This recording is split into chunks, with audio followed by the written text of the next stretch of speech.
दिल खुश थे या नहीं क्या? दिल मुतमैन थे या नहीं क्या? जो आप थोड़ा थोड़ा जरा हिस्सा मिले से अल्हम्दुलिल्लाह वो अपना सजाया है या कहीं नहीं? अल्हम्दुलिल्लाह साड़ी एक सोच एक फिक्र सिर्फ अपने बच्चे च नहीं बल्कि जितने बच्चे मदरसे विच आ वैन हर बच्चे दी उनका मुस्तकबिल बनाने वास्ते हर वह फिक्र है जी अपने बच्चे वास्ते है। इंशाअल्लाहुल अज़ीज़ तुहाडे सामने मदरसा हाज़ा दे मुतालिम हाफिज मोहम्मद सलेमान को दावत देसा इंशाअल्लाहुल अज़ीज़ मुख्तसर वक़्त दे अंदर तुहाडे सामने अरबी गुफ्तगू करे से। हाफिज मोहम्मद सलेमान सरदारगढ़।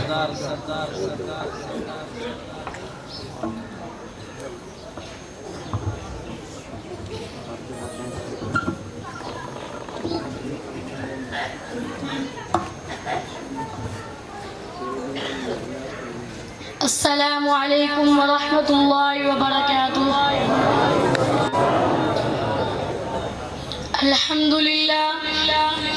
अल्हम्दुलिल्लाह नहमदुहू व नुसल्ली व नुसल्लिमु अला रसूलिहिल करीम। अम्मा बाद फ़अऊज़ु बिल्लाहि मिनश शैतानिर रजीम। बिस्मिल्लाहिर रहमानिर रहीम। इन्नद-दीन इंदल्लाहिल इस्लाम। وقال الله تبارك وتعالى فمن زحزح عن النار وأدخل الجنة فقد فاز وما الحياة الدنيا إلا متاع الغرور. وقال الله تبارك وتعالى ونفخ في الصور فإذا هم من الأجداث إلى ربهم ينسلون. يا أيها المسلمون الله تعالى أخبرنا طريق الجنة وطريق الفوز وطريق النجاة وطريق الراحة فهو طريق الإسلام كما قال الله تبارك وتعالى إن الدين عند الله الإسلام. أيها الإخوة الكرام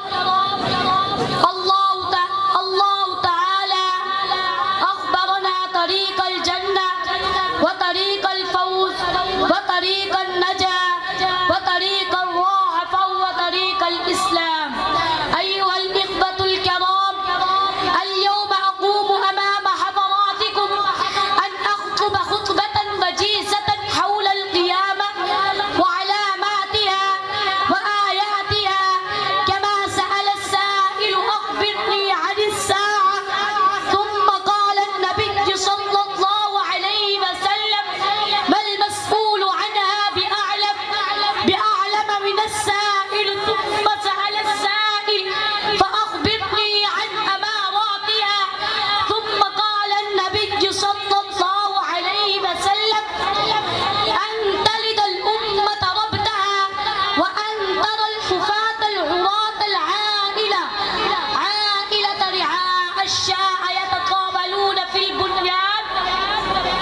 يا أيها الإخوة لو ننظر حولنا بهرت هذه الآيات. وكيف هو اليوم وما هو اليوم كما قال الله تبارك وتعالى ونفخ في الصور فإذا هم من الأجداث إلى ربهم ينسلون. وكيف هو اليوم إذا زلزلت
في عمد ممددة فكيف هي جهنم سرابيلهم من قطران وتغشى وجوههم النار وما هذه جهنم التي كنتم توعدون يا أيها الإخوة والذي يقضي حياته لله عز وجل وبمشيئة الله عز وجل يصل إلى الجنة والذي لا يقضي حياته لله عز وجل وبمشيئة الله عز وجل يصل إلى جهنم ونسأل الله عز وجل أن يجمعنا في جنة الفردوس الأعلى كما جمعنا في هذه البقعة المباركة وما علينا إلا البلاغ.